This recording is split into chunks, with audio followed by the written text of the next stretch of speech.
औज़ुबिल्लाहि मिनश्शैतानिर्रजीम बिस्मिल्लाहिर्रहमानिर्रहीम।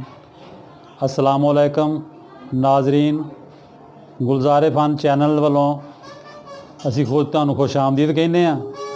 ਉਮੀਦ ਕਰਨੇ ਆ ਤੁਸੀਂ ਆਪਣੇ ਪਿਆਰਿਆਂ ਦੇ ਨਾਲ ਸਾਡੇ ਚੈਨਲ ਨੂੰ ਵੇਖ ਰਹੇ ਹੋਗੇ।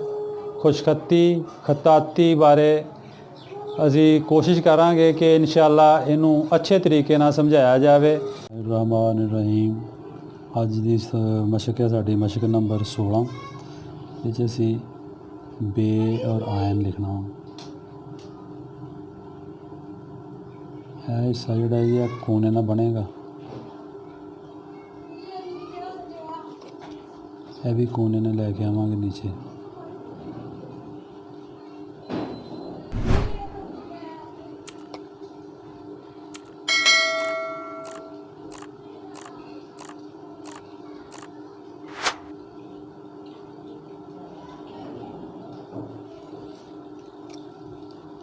ਇਹਨੂੰ ਅਸੀਂ ਫਿਲ ਕਰ ਦਿਆਂਗੇ। ਇਹ ਨੁਕਤਾ ਜਿਹੜਾ ਇਹਨਾਂ ਦੋਵਾਂ ਦੇ ਦਰਮਿਆਨ 'ਚ ਹੋਣਾ ਚਾਹੀਦਾ। ਔਰ ਇਹ ਜਿਹੜੀ ਚੀਜ਼ ਹੈ ਇਹ ਪੌਣੇ 2 ਕੱਟ ਹੋਣੀ ਚਾਹੀਦੀ ਹੈ। ਪੇਟ ਇਹਦਾ ਜਿਹੜਾ ਜੀਨ ਦੀ ਤਰ੍ਹਾਂ ਹੀ ਪੌਣੇ 4 ਕੱਟ ਹੋਵੇ।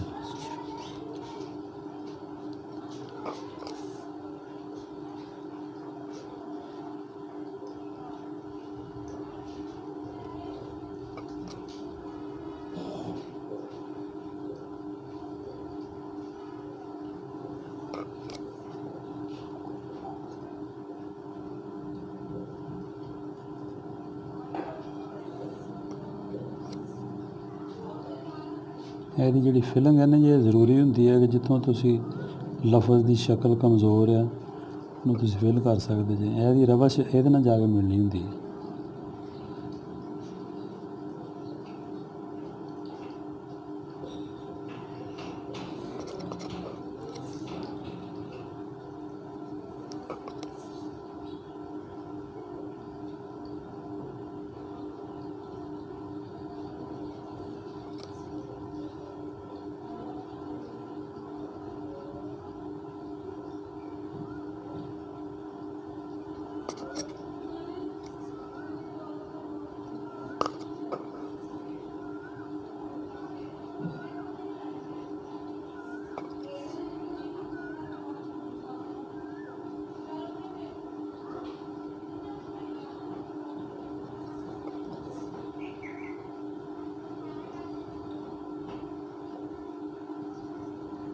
ਇਹਨੂੰ ਵੀ ਅਸੀਂ ਇਹ ਜੀਨ ਦੀ ਸ਼ਕਲ ਬਣਾ ਸਕਦੇ ਹਾਂ ਤਾਂ ਕਿ ਆਸਾਨੀ ਹੋ ਜਾਵੇ।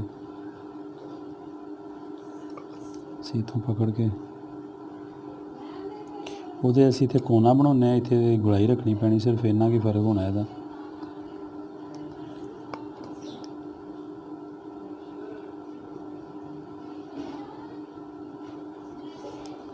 ਇੱਥੋਂ ਅਸੀਂ ਛੋਟਾ ਲਵ ਬਣਾ ਕੇ ਇੰਨਾ ਕੋਨੇ ਨਾਲ ਇੱਥੇ ਮਿਲਾ ਦਿਆਂਗੇ।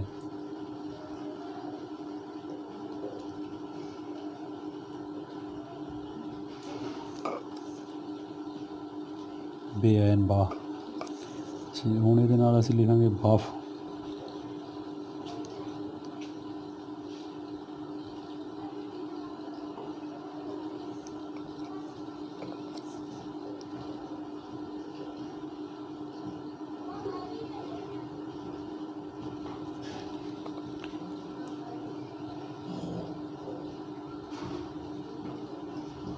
ਇਹ ਰਵਸ਼ ਹੁੰਦੀ ਹੈ। ਰਵਸ਼ ਜਿਹੜੀ ਇਹਨੇ ਇੱਕ ਦੂਸਰੇ ਦੇ ਨਾਲ ਅਟੈਚ ਹੋਣੀ ਚਾਹੀਦੀ ਹੈ। ਇਹ ਰਵਸ਼ ਇਹਦੇ ਨਾਲ ਜਾ ਕੇ ਮਿਲਣੀ ਚਾਹੀਦੀ ਹੈ। ਇਹਦੇ ਅੰਦਰ ਜਿਹੜਾ ਨਾ ਜੀ ਇੱਕ ਕੱਤ ਬਚਣੀ ਚਾਹੀਦੀ ਜਗ੍ਹਾ, ਤੈਰਾ ਬਣੇ। ਇਹ ਨੁਕਤਾ ਜਿਹੜਾ ਇਹਦਾ ਇੱਥੇ ਬਣਾਇਆ ਜਾਵੇ, ਇਹਦਾ ਨੁਕਤਾ ਇੱਥੇ ਬਣਾਇਆ ਜਾਵੇ।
ਇਹ ਸੀ ਜੀ ਅੱਜ ਦਾ ਸਬਕ। ਬਫ